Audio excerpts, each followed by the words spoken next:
All right. Okay, focus. Here we go. Right. Focus. Focus power. Miyagi. Wax on. Wax off.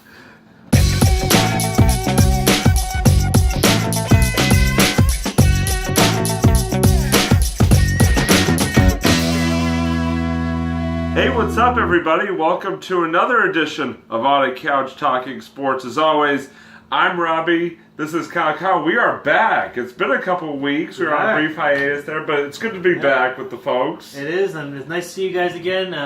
Sorry, but I had some personal car troubles going on, but that's all being taken care of. So, yep, we are back on the air. Yep, and we are back with a bang. This guy to my right, I mean, you guys know him. This is his third time making an appearance. Really doesn't need any introduction, I would say. But you couldn't introduce me though. But it's been a while since it's been on. Our pal Doug is back. Doug, welcome back to the couch. Oh, I am so excited to be here. We've been talking about it for a week now, and I'm let's do it, man. So I'm very excited about being here. Thanks for having me back. Oh, absolutely. And so for tonight's episode, what we're going to do is we're going to sort of discuss championships in Boston, because we obviously are very lucky to live in the city that we do, with such successful professional sports teams, especially since 2000, where every team has won at least one championship in that time. So we're going to go back and sort of reminisce about all those championships that we've had the pleasure of watching over our lifetime. Where I want to start getting into it is sort of with Doug, because Doug is a little bit older than the two of us, so he's been around. But, yeah. Can you hear me now? Yeah, I can hear you now. Thank you. What? What are you kidding? Get off my lawn. Get off my lawn. But the only reason I say that is because Doug was around. We were talking. You and I were talking before the show. You obviously remember the Celtics, the first big three, so to speak. So I wanted to sort of shortly touch on that. The three titles they won that we talked about were 1981, 1984, and then 1986, of course, and one that many people remember the most, probably. Sure. But I just wanted to sort of touch on those three, and sure that even just sort of that big three era in general, because obviously there were a lot of finals appearances, and obviously the three championships during that time. Oh yeah, definitely. I think one of the big things about the 81 championship was, of course, Larry Bird. It was just huge. Having him come in I think it was 78, 79. Yeah, I believe you're right. Around 78, 79, and literally 2 years later, having a championship. There were some other players that were really good at that time. Cedric Maxwell, Tiny Archibald were a couple of other guys on those teams that were that really made a difference. But it really was Larry Bird who just came in here, Red Auerbach with a big steal. And just came in here and really kind of tore it up. Again, part of 84 also. 84 not being as, I think, popular, kind of. I guess I could say not as popular because, we won in 81 and, we won in 84. Really? We still have Larry Bird, obviously. But what I will say about 86 is that, first of all, I was in high school. And I remember my graduation was actually the final game. Oh. We were listening. We had our Walkman on. If you don't know what that is, that's a small device that actually has a tape. No, never mind. So anyway, we we were listening to the radio during our graduation. Oh, wow. Which everybody had their Walkman or something of some kind of transistor radio that they were listening to, because this was really important game, and It was against the Lakers. That was one of the matchups with the Lakers, right? In 86? I think in '86, I thought it was Houston. Maybe you're right. Yeah, I can't they remember did if play it the was Lakers Houston or before. I think it was before the Houston series. Okay. But they did. Houston was the Okay. and that of course was the big huge rivalry with Kareem Olajuwon. And Akeem Olajuwon? Kareem Kareem Abdul-Jabbar Olajuwon. He has a new name now. He goes by all of it. So I actually think it's Akeem Olajuwon. Right, it's Akeem Olajuwon, Right. Kareem Abdul-Jabbar. Right, and the other big man, Ralph Sampson. Yeah. And I guess there wasn't any love loss between Ralph Sampson and actually the Celtics team. It was pretty interesting. There was actually, I don't know if you remember, but they went down to Houston to try to beat. Well, you got to remember, this was before our time. Okay, so they went down to Houston. I have them on tape, so I mean CD if you want to see them. They went down to Houston. I think it was game 3 or 4, and I can't remember which one, so I apologize. I can't remember which one. But there was a fight. Wow. There was a fight between Jerry C. Sting, who was an off-the-bench guy, and a guy named Tree Rollins. I've never heard that name in my life. Exactly. So. Yeah, he was off the bench, and a guy named Tree Rollins. Who's for which team? Jerry C. Sting was for the Celtics. Oh, and wow. Tree Rollins was one of the big guy coming in off the bench. And very, very, like physical fighting. Yeah. This turned into more of a Danny Ainge and Tree Rollins fight. And Danny Ainge supposedly bit Tree Rollins' finger. Ooh, wow. So that's the big controversy. Boy, Danny said, no, I never did it. And Tree Rollins said, oh, yeah, he did it. That kind of surprised me, though, because Danny Ainge doesn't seem like the type of person that would, do something like that. He was an angry player. Really? Wow. I never would have imagined He played that. so angry. Maybe because he didn't make the baseball team. The Blue Jays. No. It's really because he seemed to play angry a lot. I think he came into the league and he was one of those players where nobody thought he could play really well. Yeah. And he was a great outside shooter, great three-point shooter. And something happened. The rivalry was great because every single game you were wondering what was going to happen. And especially after that game, everybody was still wondering what would happen. And it was just, I think, when it comes to either 81 of course was the big one, but I think 86, and this is just my opinion, 86 was probably the best Celtics team ever. And the reason I say it, and not a lot of people are going to disagree, but the reason I say is because not only did they have Larry Bird and Parrish and McHale and Danny Ainge and Dennis Johnson, who, by the way, is... He had the steal against the Detroit. steal, Yeah, correct. Yeah. Or no, the lane. Bird had the steal. It was... That game was unbelievable. But the fact that they were so deep, they had a guy named Jerry C. Sting who was also an outside shooter. He was a smaller player, but still he was excellent. They had Bill Walton. Oh wow, yeah, that's They had Bill Walton coming off the bench, and him in one of the games. And I can't remember which game it was, and I'm sorry, but in one of the games he came in and he scored like 12 to 15 points. I was like incredible. I was like, what is he doing on the knees that he can't move with? Because he had really bad knees by the time he was on the Celtics. But again, I think, and Leon Poe was another player who came off the bench. Leon again, Poe, Leon 2008. Oh, I'm sorry. Yeah. I keep mixing them up. I got so many players running through my head. Leon Poe was not on the 86 team. And Tree Rollins was not on that team either. Okay, so Bill Walton, Jerry Seasting.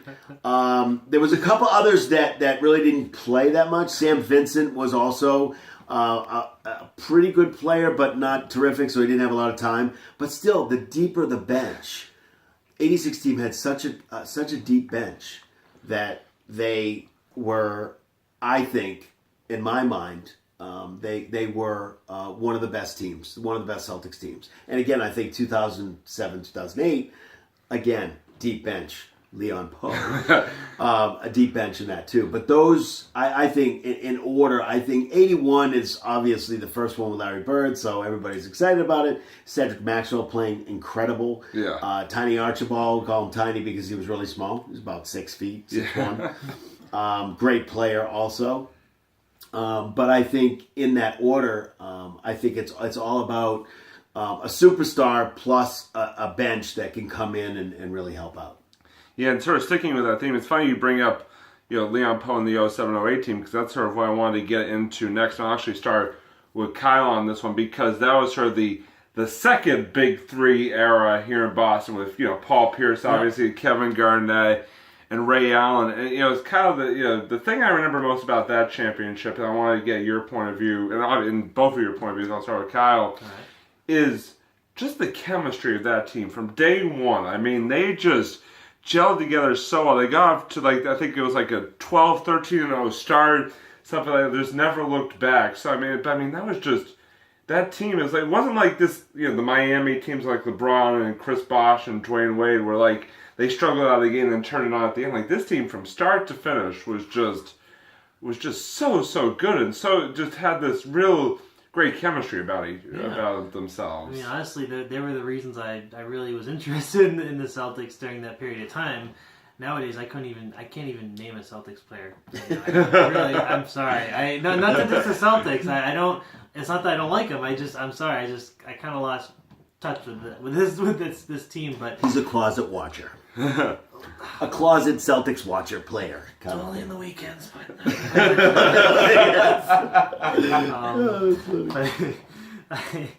honestly, no, I agree. I think they've had a lot of good chemistry over the years. I've seen them, and they just were they're good.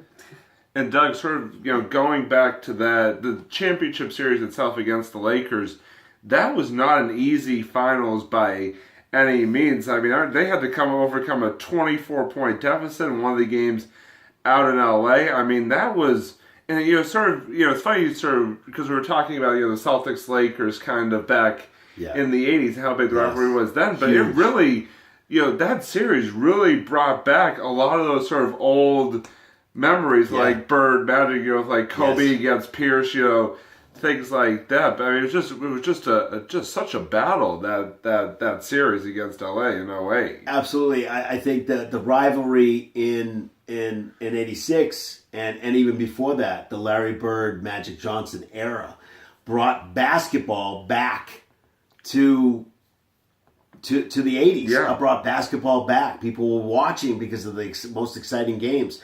And again, with Pierce and Kobe and that particular series was very, very tough. I think, Danny Ainge pulled off a miracle. Oh, yeah. Bringing, Kevin Garnett and Ray Allen and Paul Pierce together.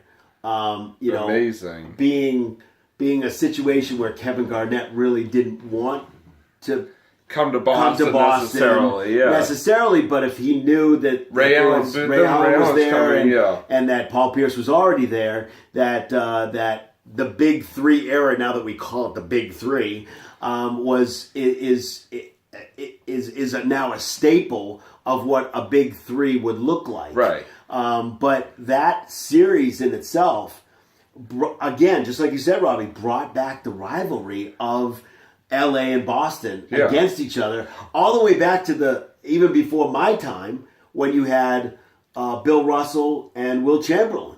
And that's way before my time, and they had a rivalry back then too. Yeah.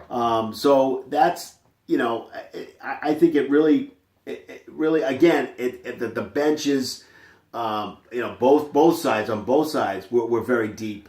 And it wasn't an easy series. No. At all. But I think they pulled it out though. So they did pull it out. And if you saw Kevin, we talked about this today, saw Kevin Garnett at the end. Anything is possible. Anything is possible. This is exactly what he wanted to do. It was his first He title. wanted to come and get a title because he's worked really hard. In Minnesota, he wasn't going to get one. And he wanted to go to a team that was going to have one. So, he obviously knows he did the right thing. No, he absolutely did. And, I mean, just that series. I mean, and I know they met a couple years later in the Lakers one, but I think that series just like, just sort of, everybody was just so excited, I remember, about, Celtics in LA in the finals and stuff. And it was an amazing series in the Celtics. They pulled it out. So obviously that's always a good thing. Oh, yeah. It's always good when the home team wins. Yeah, so speaking of sticking with sort of the winter / TD Garden theme here, I want to move on to the Boston Bruins, who have had their only title, actually, I think all three of our lifetimes. In 2011, beating the Vancouver Canucks in 7 games in Vancouver. Just a tremendous, tremendous series in its own right. And so, Doug, I'll start with you on this one because you have sort of a very interesting perspective on it. You and I were talking about this before, why you were saying it's kind of like your favorite or one of your favorite championships out of them. So why don't you just sort of talk about that. Sort of talk about the finals from your perspective, and how the Bruins, ultimately pulled it out in 7 games on the road. By the way, on the road, in a place where they hadn't won all series, correct, or all year. I think. All year, yeah. I think it was a very difficult series. I really started watching hockey, really because of my mother-in-law, because she was actually at the game where Bobby in Orr, 1970 she had season tickets from 1955 to 75, and she was at the game where Bobby Orr did the goal, which is called the goal, and she was in the nosebleeds when Bobby Orr flew through the air and scored the goal first and then flew. Didn't do that flying through the air. That would be a little bit more difficult. That would really be a good thing. That would be a great. That would be a great goal. That would probably be the best hockey goal of all ever. time. Yeah. There have been great goals before, but style. Yeah, right, exactly, ninja style, right? See how that works. Bobby Ninja Orr.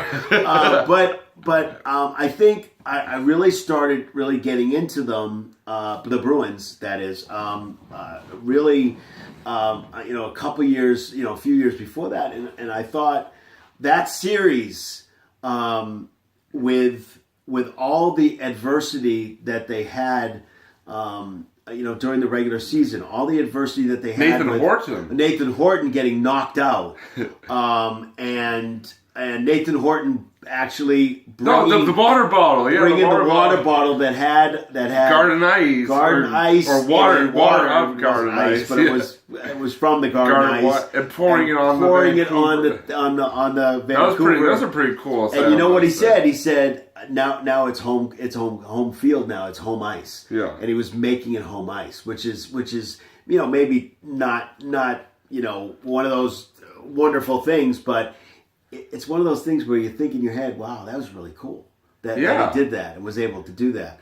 And the fact they won. The fact that they just pulled it out, being behind, not just in the series, but being able to pull it out in Vancouver was just. And I think it was 4-0 too. They pulled it out. They really handled business that night. They really did. And what was great was my mother-in-law was there to watch it and to see it on a big screen TV. That's awesome. I was there to watch it, and it was wonderful. And to see, we took pictures of her when she had the picture of the Bruins and the Globe or something like that. Awesome. And took pictures. That's amazing. It was just an amazing series, and really kind of brought the Bruins back. Yeah, to the level elevated of hockey in Boston. Absolutely, yeah, definitely. And Kyle, I kind of want to. I know, obviously, you're not the biggest Bruins fan, and I mean, obviously, the Bruins did, in getting to that final series, knocked out your Montreal Canadiens in the first round. But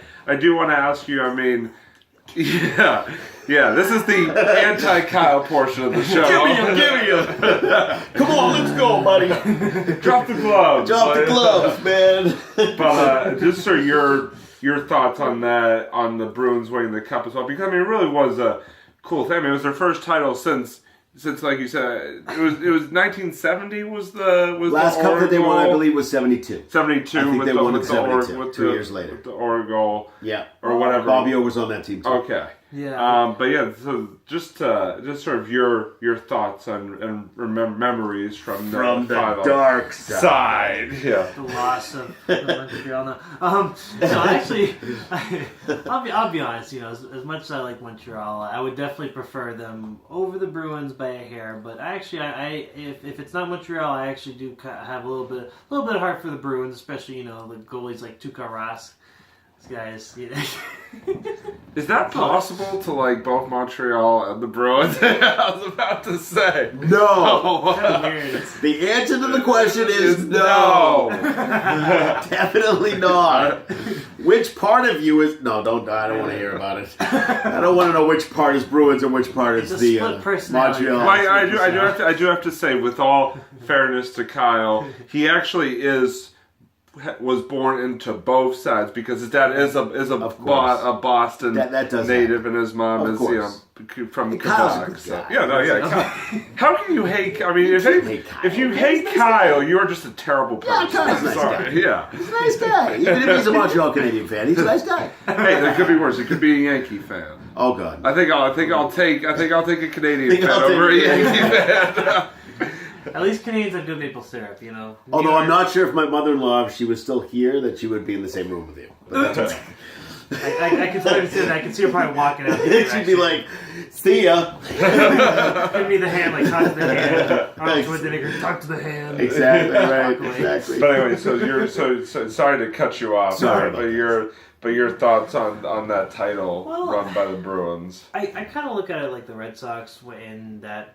You're right, like you guys said, it was they hadn't won the title in quite a number of years. Yeah. Not necessarily as long as the Red Sox. The Red Sox had quite a big span of years that they hadn't won, but 86 years. Excuse me, sorry, what? Whoa, probably a whole lifetime there. Wow. Hey, at least we're not the Cubs. We're not the Cubs. Ooh, poor Cubs. Honestly, I'm actually rooting for. I hope those guys win a title. I am too. If the Red Sox don't win it this year, I'm rooting for the Cubs. Yeah, seriously, that's like the second. Yeah. We keep getting off on tangents here. What's going on? We were talking hockey. Like baseball, hockey, stuff like that. Sorry, continue. Arnold Schwarzenegger. Yeah. I will be back. I'll be back. Alright, everyone, chill. I pick things up and I put them down. No, that's the Planet Fitness commercial. Oh, yes. But it's the same idea, though. No, you're right. But anyway, sorry, continue. But, so I actually did feel pretty happy for the Bruins that they won that title that year. It was a good series, and you know what? Despite the fact that they beat out the Canadians, I'll admit the Canadians are kind of like the Yankees. They've won quite a number of titles over the years, so they I think it was they're like the Yankees. Like I'll admit they're as much as they're like the hockey version of the Yankees. Just with better maple syrup and not as nasty as them, but And they don't do steroids, so we think. So we think. Hopefully not. I mean, I don't know. If I were them, I'd just go to Tim Hortons and get some donuts. There you go. I don't know why I talked about that. That was really random. Anyways, I don't know. I'm just thinking. Okay. Anyways, I felt really happy for the Bruins, and I thought that was a really good run. I actually that was the one time where I really got kind of pumped I'm not a big hockey fan either. I like watching it once in a while. I'm just not a diehard fan, but I did stick kind of close to that series during that year, so I thought that was kind of nice. It was kind of nice to see Boston pull through. So yeah, I mean, obviously, it was just great to see them finally win a title, bring the Stanley Cup back to Boston. I thought the Horton thing. I feel like what really turned that series, and as much as I hate seeing a key Boston player get injured, I think what really turned that series was the Horton hit and the Horton injury, because that really they had struggled, especially on offensively in those first 2 games. I think they scored maybe 1 goal in the first 2 games of that series. Correct, yeah. And so I think that horn hit really kind of woke them up and really got them going. I know they lost Game 5, obviously, but in the 3 games at home, I mean, it was just like a different team out there. I mean, they just dominated. Luongo couldn't stop this couch from going. Right. Couldn't stop this couch. It's almost like they were motivated by his injury. Yeah. And I think that he motivated them in the locker room to say, guys, go do this. Don't win this for me. Let's win this for the team and stuff like that. And I saw an article a while back on it after they won that Horton was instrumental in really motivating them to get things going and just let's take game to game and point to point and let's win for the team. Absolutely, and I mean Tim Thomas just stole the series pretty much. I mean he was amazing. Now obviously the next year he refused to go to the White House, but that's the whole story for a different day. But just in that series, I mean he was like amazing. I mean I'm not going to say he won them the series, but he was very instrumental in helping bring that cup to Boston. Absolutely, there were some stops there that I have no idea how he did it. I'm like, how did he just do that? Yeah, no. I mean, we've seen him do it throughout that season. He was very, very good. But the playoffs, he was a whole different level. Yeah, he was like, where did this guy come from? But yeah, it was just a great. It really, like Doug said, it really brought hockey back to Boston in a big way. I mean, obviously they've been having success the few years before, but like that cup victory, I mean, really just sort of brought it to a whole new level, which I thought was great. Oh yeah. So now let's go to the team that's won the most recent title in Boston sports, the New England Patriots. It's funny, we were talking about the Patriots a little bit off air there, Tom Brady, but we're not going to get into that. We're going to try to have a nice show, we don't need that. Like you said, Doug, we can have a whole show on that. We can have a whole show on that. Yeah. We don't need to go into that. We had a few shows on that. Maybe not the main topic, but that discussion's always come up in our show. But I will say this is that the Patriots, I mean, have had such success since 2000. They won in 2001. With Brady, sort of breaking in, replacing Bledsoe and leading them to the miraculous title against the Rams. They had the back-to-back years, 03 and 04, where they won against the Panthers and the Eagles. And then 2014, I mean, Malcolm Butler will forever go down in New England sports history with that interception. Thought we were done. Yeah. Thought we were done, man. I thought it was the Giants, Victor Cruz type thing that couched out the 10-yard line. Yeah. Unbelievable. But, I mean, Kyle, I'll start with you on this one. I mean, just sort of looking back through, sort of from, sort of 2000 up until, obviously, 2014. I mean, the Patriots have really been America's team, so to speak, in terms of they've just, even the years that they haven't won. Forget you, Cowboys. Yeah, no more. Even the years they've won, they've been pretty. There's been some years where they've been pretty dominant and haven't won. But those 4 Super Bowls, I mean, it's just been, it's been amazing. It's just been an amazing run to watch. It has. I remember. Now football's. I know a little more about it. I remember Bledsoe being a decent quarterback. He wasn't anything. I mean, he wasn't a terrible quarterback, but he just wasn't, he wasn't the best quarterback in the league or anything. He was decent. He was good. And then I remember when Tom Brady came in, you're right. He just right as soon as Tom Brady stepped in, just like you said, bam, these guys just were on fire. Yeah. And they had a bunch of other great players coming in and out, and just, man, I mean, him and Belichick, I think him and Belichick, that was pretty key, I think they had that really good kind of, the good chemistry. I think they really riled up the team. Tom Brady, almost to me, he feels like he's sort of like the team captain. This is kind of going from the high school kind of. I mean, do they have team captains in pro football? They have They have like game captains, captains that go. But I mean, I don't know. I mean, yeah. I mean, I don't. Each team has their unsung lead, but they have like their leaders. Yeah, they have veteran leaders in the locker room. So Brady definitely is that for this team. There's no question. He's like the second in command. He's like the Darth Vader to Bill Belichick's Emperor. And I'm not saying that in a bad way. Like because I'm saying that more in a badass way. Star Wars reference. I have awesome. Yeah, I mean, think about it. He's like Darth Vader. I mean, he's the only villain in Star Wars that lasts through all three of those movies. But I mean, man, it's just they were a powerhouse. They were. I agree. And Doug, I think the thought that came to my mind was that for all of those Super Bowl winning teams, obviously you had your superstars like Brady.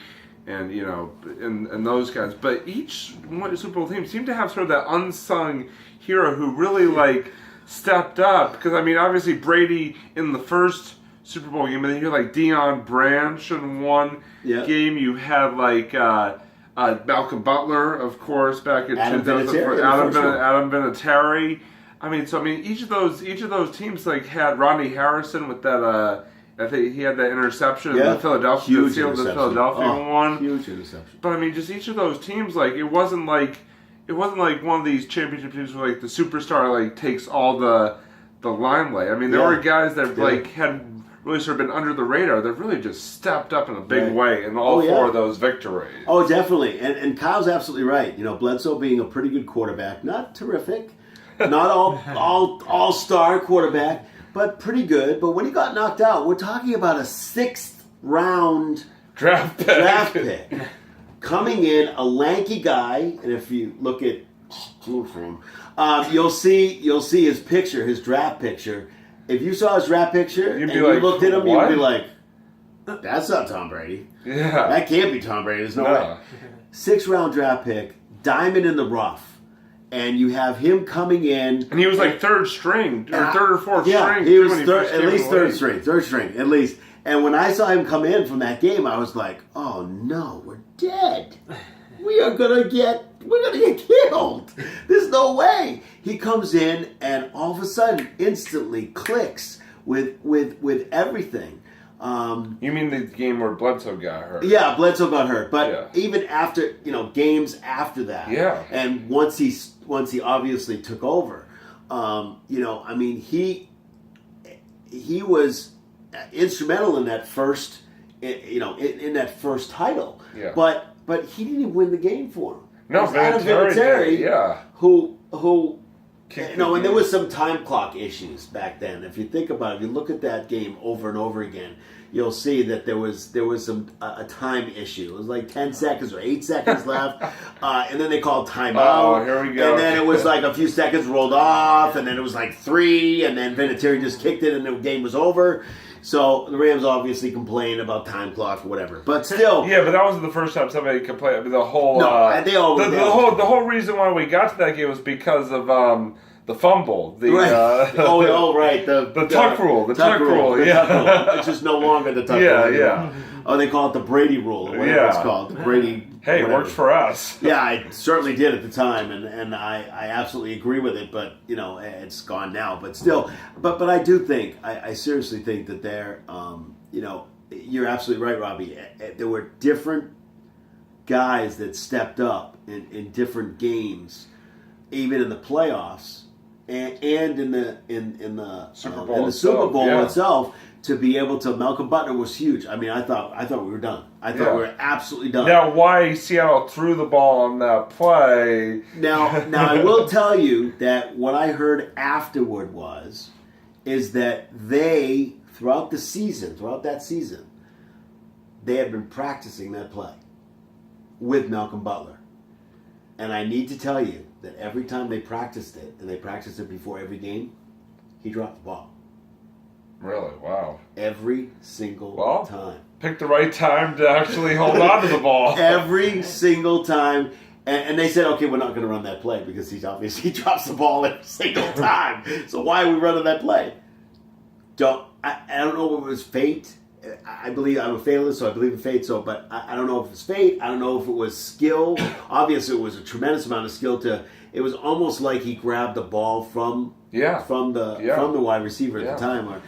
I tell you, I thought Lynch was gonna run it, and even it escapes me. I got 20 names in my head again. Even they admitted that it was not necessarily. Pete Carroll, you mean? Yeah, Pete Carroll was saying, "Yeah, I messed up. That wasn't exactly the play we were supposed to run." But I think they were thinking run. So if they were thinking run and they passed, they would maybe catch him off guard. Well, they certainly didn't catch him off guard, and Malcolm Butler, like I said, sort of stepped into New England just sports lore with that interception. I mean, obviously, it made us happy. Seattle's absolutely. Mistake made absolutely. But I think the other part of it is we're forgetting about Bill Belichick. Oh, forgetting about genius. He is the king of putting Super Bowl teams together. Yeah, he is absolutely the only coach that I know that can really that brings people in that were cut here, that were cut there, making Corey Dillon, these guys Randy Moss. These guys come in and make plays.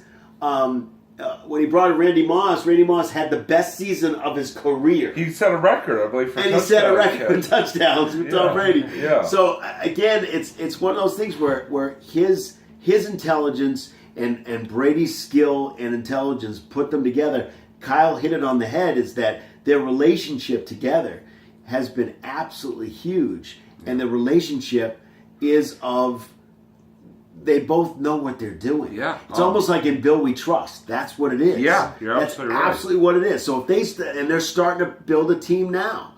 And you're like, everything's fine. I'm not worried about it.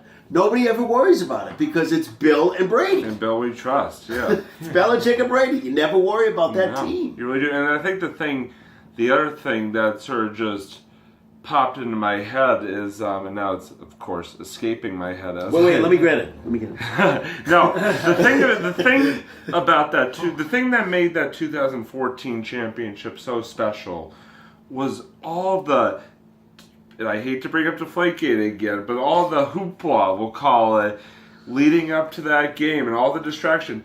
But they didn't seem to care. It didn't seem to bother them at all. They just went out, did what they had to do, and came home with the victory, which honestly, after all the Deflategate talks, was a lot sweeter, obviously. A lot sweeter of a victory given all that had gone on in the past 2 weeks leading up to that game. But again, I think it's also Bill Belichick. Yeah. What Bill Belichick, he doesn't let them get distracted. He doesn't. And that's the perfect part. They're like a sequestered jury. Okay? He says, don't listen to the radio, don't read the newspapers, don't do anything. Concentrate on what we need to do, which is to go game by game and to win. And and don't get distracted by this reporter asking about some crazy thing or whatever it is. Don't get distracted by that. He is able to do that with the 50 plus players that he has on his team, and be able to push away the distractions and win. Absolutely. I mean, that's why he's obviously he hasn't been elected in the Hall of Fame yet, but when he retires, I mean, I don't think there's any doubt that he's a first ballot Hall of Famer. And again, that could be a completely different show, and absolutely you could talk about it big time, but absolutely he would be, probably, and they talk about Tom Brady too, and they talk about where he is in the spectrum of quarterbacks, and whether he is the best ever, and whether he is better than whoever that's out there, Steve Young. There aren't that many guys. I don't think there aren't that you could really make an argument that he is worse. Like even Peyton Manning. I mean, even Peyton Manning. I don't think you can. You can't make an argument. It's not. It's interesting. I actually got this book. Just want to point this up here. Brady versus Manning. Just. Oh, really? I just noticed I was sitting there. Just happened to have the book. No, I just honestly noticed that I was sitting there as we were talking about it. It's like the sports version of Batman versus Superman. Okay. Unbelievable. Star Wars reference and a Batman Superman reference. Yeah. Unbelievable. He is on fire tonight, people. All right, so now I want to turn our attention to a sport that obviously we all, it's sort of nearest and dearest to all of our hearts, but and obviously I'm wearing the shirt, for the occasion. But the Boston Red Sox, I mean, just given the history of this team, I mean, basically to not have a championship from 1918 all the way to 2004. I mean, and Doug, you and I were talking about this earlier today. I mean, I don't think there's any question that the 2004 Red Sox title is my favorite title out of all the championships that the city has won in my lifetime. I mean, it was just amazing. 86 years, and just the way they came back against the Yankees in the ALCS down 3-games. I mean, it almost felt like destiny. You and I were talking, it almost felt like destiny that they are going to win, especially after they beat the Yankees. Like there wasn't even a question. Like St. Louis, who? Like they're gonna they're gonna get it done. Absolutely. As soon as they beat the Yankees, they won that final game that they had to win. I was watching it with my wife, and I turned to my wife and I said, they're going to win the World Series because that was basically the World Series right there. Yeah, I mean to defeat the Yankees, the what they call the evil empire. Evil. And to make history in doing so, you're coming back from 3-0 down. First time it ever been done. Yeah, absolutely. It's never been done before, and to have that again, just like you said with the Celtics in LA, the rivalry of the Yankees and Red Sox. One of the best Yankees-Red Sox series I've ever seen, although didn't start out that way. I was going to say, being up 3-0 wasn't exactly how I planned it. But for them to come back like that and to really, the Dirt Dogs and the Dave Roberts with the steal. Dave Roberts with the steal was basically if he'd gotten thrown out, it would have ended the series. That was the pinnacle. That was as soon as he came in the game, and he said this in an interview. As soon as he came in the game, he said, "I'm going to steal that base." Frank Cohen basically looked at him and just gave him a wink. I think it was. Yeah, that's all it was. And as soon as he stole that base, I said, I looked at the TV. I was like, he didn't just steal that base, did he? He did steal that base. He stole the base, man. I was ecstatic, and I'm not. Again, Robbie and I were talking about it earlier. I'm not the baseball is not necessarily high on my radar. Although if they win, I watch. So I guess you could say I'm a fair weather fan when it comes to that. The other teams are kind of a little bit more for me, but the Red Sox teams have really come together and played really well. And the 2004 victory was just the absolute pinnacle of any kind of championship, especially in this town, because of how long it was since the last one. Yeah, Kyle, your sort of thought same thing on that, especially particularly that 04. Well, I mean, you're right. Like it was great seeing. It was the 07 and 13. You're not an Expos fan, are you? I'm just kidding. Who were the Expos again? Exactly. The now defunct Montreal Expos. Exactly. I just want to make sure. I just didn't know. I just wanted to ask. I know you're fond of the Canadian team, so I was like just trying to figure it out. I'm sorry. I didn't mean to interrupt. No. I mean, you have a good point. The Expos, I'm like, I knew they were there. That's all that. And guess what? They disappeared. And reappeared in Washington. They got Americanized.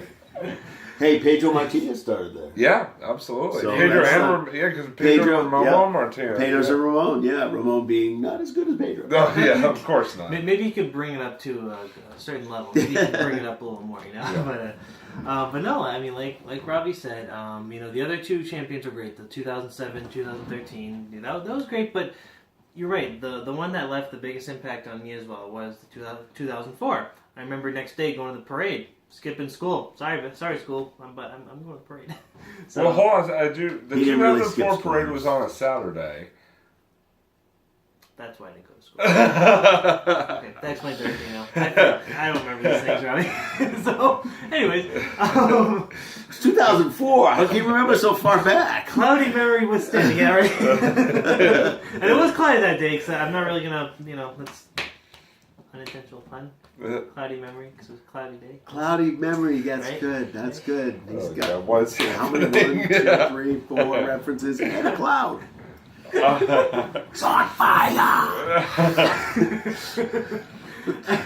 That was the one to me, because I remember the year before, the 2003 series, where they didn't really necessarily, they didn't really. Do we make it have to the- bring that up? Yeah, but that was, Do we have to bring Okay. God. Okay, but I know. Are you going to bring up Bill Buckner? Yeah. Come on, man. Bill Buckner too. I don't even know all those details or anything, but honestly, that was the year. I remember where they were saying it was a saddle up year, and then followed by the next Cowboy year. up. Cowboy Saddle up. Oh, same thing. Saddle up, baby. Say it. No, you have to get it right. It was Cowboy up.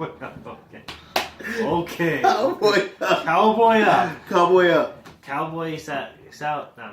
Did you know they were Cowboy up. drinking? What? Did you know they were drinking? Yeah. Kevin Millar Kevin would Millar. bringing They would- dips of they Jack would bring- Daniels before yeah. every game and all Absolutely. four. Yeah. Absolutely. Oh, wow. They weren't drunk or anything. No, it was just They weren't drunk. It was like nips up. Yeah, it was like- little shots Yeah. of Jack Daniels or whatever it was, and they were Nice. like, yeah, we were down in those. It was not a problem. They're the We were idiots, good. That was Well, their, that was pretty idiotic, but Yeah. still, No, but that was sort of their mantra all It was. season. It was. like we are the idiots. dirt dogs and the idiots and the beards and the long Yeah. hair. Wow, And that really was a terrible year, wasn't it? there it is. Okay. So maybe I won't even mention that year, but I at least... No, I mean 04. Oh, 4. Oh, Yeah, 04 is when this was happening. Oh, okay. That's 03 was Cowboy We're up. talking championships, not. Yeah, we're talking championships. We're just trying to keep it I positive, know, I know. man. Keep it I know, positive. but I'm just saying that the year before, that was the year where they thought they were going to go somewhere, and we had hope. And then the 2004 was like, I'm trying to think, movie that topped it. It was like the... No, that's a bad Another example. movie reference. I was going to try to say Aliens to Alien, but Alien was still a really good movie, whereas that year was kind of... Anyways, bad reference. I'm just going to stop the reference right there. Either way, 2004, that was a really great year, and that really left an impact. And that was the one year where I followed the World Series like no other. I saw pretty much every single game of that, of the when they started winning. I don't know. I just really stuck with that because I don't watch a lot of baseball on TV. I really don't. I'll admit. I like to go to the games. When I go to the games, I have Like as watching my sleep. paint dry. I'm sorry if I'm just not a big sports on TV person, but that'll be a whole other episode of. I can get into that later. He gets his sports from YouTube. Nah, I just get it from 2-second articles. But anyway, That's even better. but yeah, no, it was the first time I really followed a team all the way through the World Series, and it left an impact on me as well. So Yeah, and I think that one more thing on the Red Sox I want to touch on is obviously 2007. The thing about 2007 was exciting. It really wasn't memorable in the sense that they just kind of ran right through the Rockies in the World Series. Rocky who? Yeah, Rocky and Bullwinkle? Yeah. Because I didn't even know what happened. It was 4 games. Oh, they're already done? Wait. What happened? What just happened? But 2013, I will say, was pretty cool because it was the first time since 1918 that they had won the World Series at home. So and Correct. against That was the huge. Cardinals again. That was huge. But I think that was pretty awesome. That they were able to finally clinch a World Series at Fenway. yeah. So that was definitely huge. that was Pretty amazing. much. So it was kind of okay, this is my movie reference I'm going to drop. Oh, The God. first, when they won the World Series, it was like the first Star Trek reboot movie. Awesome. Second time they won the World Series, not bad. It was like the second Star Trek movie. Not bad. Good. Not nearly as good as the first one, but okay. I'll accept it. Anyway. So we had Star Wars, Yep. Star Trek, Batman, Superman. Well, We had Spider-Man off air. Spider-Man off air, and Alien. Alien to Alien, And Star Trek. and yeah, Star Trek was another Wonder one. Woman almost made it there too, by the way. And now we got Wonder Woman. See, now you just referenced Wonder Woman. And Wonder Woman too. Yeah.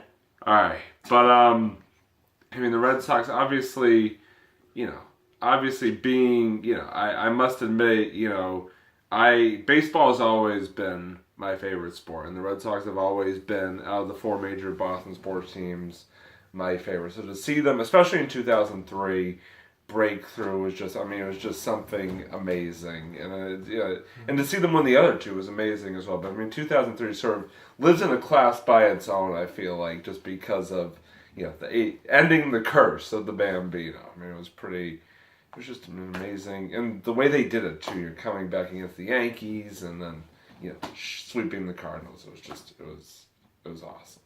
And again, I think what you talk about, unsung heroes, David Ortiz basically really earned his nickname Mr. Clutch in the Yankees series. Kurt Schilling.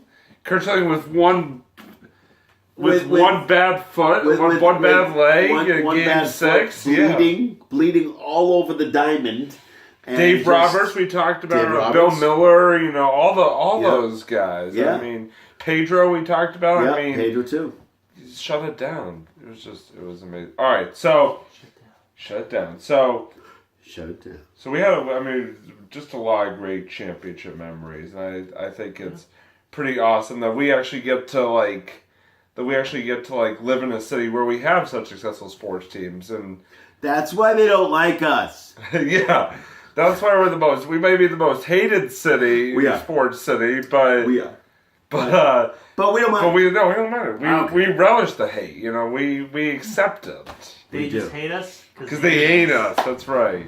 There you go. All right, so we're gonna move on now to the end of our episode, our monologues. We haven't done these in a while, and so I wanted to sort of start off here, Doug, since you are our guest. I know you and I were talking about something earlier, sort of going back to the nod. So why don't you sort of take it with what's on your mind? What's on your mind? Well, there's a lot of things on my mind, including everything that Kyle said. I was really. I think that what I was talking to Robbie about earlier was actually more of a non-championship. Right, that's what I mean. A non-championship, but it kind of had to do with me, which is kind of cool. I was actually in Shea Stadium in 1986. Yeah, 1986. He's blacked it out because it was so painful. Block it out because it's painful, man. I can't deal with it. 1986, seventh game of the World Series. And this was the game, for those of you who don't, just for those of you who've been living under a rock, or obviously weren't alive back in 1986, this was the game after the Bill Buckner game. Yes. This was the game after. This was the kind of almost like the deciding game. Yeah, anyway. it was Game 7. Yeah, although even Game a lot of 7, people argue Game 6 was really the deciding game. Yeah, Game 6 was pretty much it. But weren't they leading in Game 7 though? Yes, don't bring it up. It's killing me. Yes, no, they were leading. Yes, but I was actually, not a lot of people get to go to a World Series game. Yeah, that's pretty amazing. Coincidentally, my father and my brother actually were at game. I think it was 4. That was in. I think it was 4. That was in Boston. In 86 or? Yeah, in 86. Oh, wow. I believe so that's we awesome. Actually, all three of us got to go to a World Series game, which is really cool. Did the Red Sox win the game that they were at? Or they did. They did. They won that game. Well. But I'll tell you, going to Shea Stadium, 55,000 Mets fans, and went with a roommate from college because his father had a construction business and couldn't go. He was on this big construction thing. So he said, "You want to go to the World Series?" I'm like, let me think about that for a second. Yeah. Wait, is it in New York? Yes. Okay. The Red Sox play? We're going by limo. Oh. Yeah. I think I'll go to that game. That's a great idea. Oh, and the Red Sox are playing too. Red Sox are playing too. Sure, I'll go. So it was like 6. This is how it seemed to me. 6 Red Sox fans and 55,000 Mets fans. And I'll tell you, the Mets fans were awesome. they were like the best fans. They're not like Yankee fans that I've heard because I've never been to Yankees. I've been to a Red Sox Yankee game in Yankee Stadium, and those people are brutal. Especially since the Yankees won the game that I was at. Worse. And I was like 12 too, so I mean that shows how ruthless they are. They're like picking on a 12-year-old. So and Shea is totally different because we went and we almost did this. We went in a limo, so we did all the stuff you do before the game. We were able to do kind of like when you go to a football game, right? And after the game, they were the nicest people. We were like very upset that they didn't win, and they were the nicest people. You know, good luck next year, and shaking our hands. We partied with them after the game. It was awesome. It was really a great experience. A great experience for a non-championship. That's great. Unbelievable. Awesome. But I mean, just the fact that you got to go to a World Series game is like really a once in a, unless you're like a billionaire, a once in a lifetime experience. It is, and I don't know if you guys have ever been to a World Series. No, but I wish. It's a totally. And I've been to other Red Sox games, so I know what it's like. And Red Sox playoff. Regular season, yeah, it's a totally different experience. Yeah. The crowd is different. The atmosphere is different. The energy, I'm sure, is different. The energy is totally different. And you know, being in another stadium was even better. Kind of experiencing that. I've been to what they used to call Jacobs Field, but now I don't know what it is now. Progressive now. It's actually Simon Field now. No, I'm not going to tell you how much I paid for that. But I've been to a couple of different stadiums, and I'll tell you, this was a totally different experience for me, and I actually enjoyed being there, even if they lost. That's awesome. Yeah, so it was good. That's awesome. Kyle, you got anything for us this week? Oh man, it's not like you didn't have time to think about it.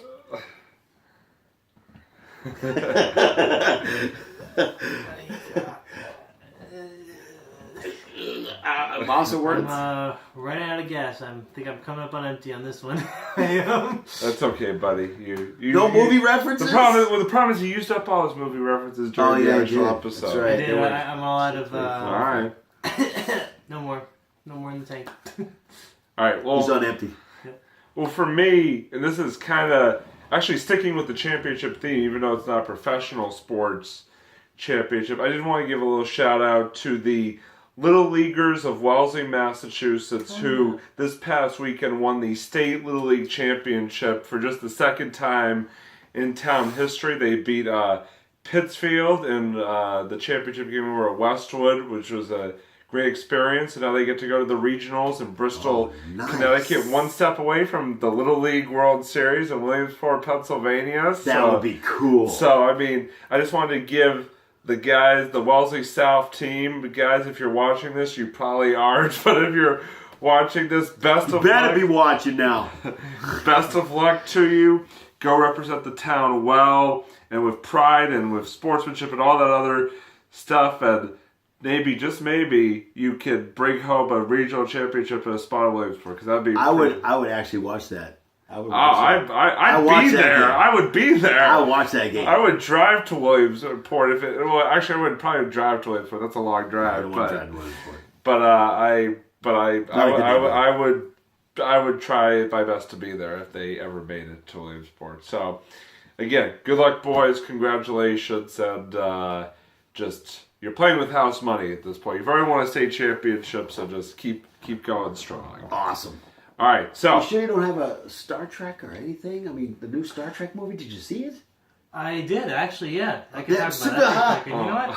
All right, go. Star Trek number 3. See, I knew I'd get him. You have 30 seconds. Wait, I'm going to count down. Do this review. All right, 30-second review. 3. It's ticking down. Now you're down to 25. All right. Long story short, it was a solid entry. I still didn't like it as much as the first one, but it did its job as a Star Trek movie. It was a great reference to the old series with what's his name, William Shatner and Leonard Nimoy. I thought they did a great kind of tribute to that. Just a good all-around story. Great effects. Acting was spot on. The villain was awesome. So yeah, I'd recommend seeing it. It was a good. Jim, thrill ride I'm a in doctor, not a baseball player. Jim. Now that our audience is totally confused about what's going on, It's okay, I'm confused too. You know what I'm saying? we're gonna wrap it up. Doug, thank you as always. I Good mean, Bones reference, by the yeah. way. just always enjoy having you on. I know it's a while between your last appearance and now, but Thanks for inviting me again. we really enjoyed having you join the Three Timers Club. You're one of two. You're one of two people that have been on 3 times. Nice, So. nice. And you got a complimentary T-shirt. I did. It's awesome. I'm gonna wear it with pride. Maybe tomorrow instead of my river shirt. No, I'm just kidding. I was about to say, don't get yourself fired over it. Right, exactly. But no, I had a great time again with you guys. You guys bring up some really great topics, and please watch. These guys are great. Thank you. Awesome. Thank you. He's the best too. So we always enjoy having Doug on. For Kyle, I'm Robbie, and obviously for Doug, we're gonna sign off here for another edition of On a Couch Talking Sports. We'll see you next time. Good job, boys.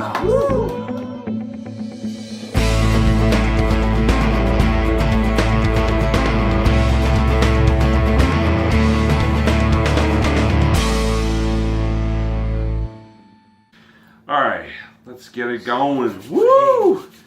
Hi, sorry. Doug. Hi, Doug. Can you imagine if you just did the episode just periodically just leading closer, coming closer and closer? Well, Robbie, I can't hear you. Oh, man. What? Turned down for what? What? Sorry. That's all right. Get a little wild when the camera's on. Yeah, I'll be cool when it goes. Okay, here we go. All right, ready? It's gonna be like Michael Keaton's Batman. Okay, that was a really good. God. Every single I know, time. This is a yeah. sports show, man. Give it the Batman again. Yeah. Holy crap. Well, I mean, he's the nerd. He's the nerd of the operation. I you get know? Yeah. I got you. I mean, the knowledge of sports is probably about the size of one of my hair strands right now. I have no knowledge. He has no knowledge of sports. Good to do a show on sports, man. Let's do a show on Batman. Yes. That'll be one of the special episodes. Batman, Superman, Spidey. Let's do a show on Spidey. Oh, yeah, you're right. And why That's Tom a Brady spin-off. should be the new Spider-Man. That's a spin-off. There you go. That's a spin-off. Why Tom Brady could be a real Batman. Why He actually could because he's done that mattress commercial. There you go.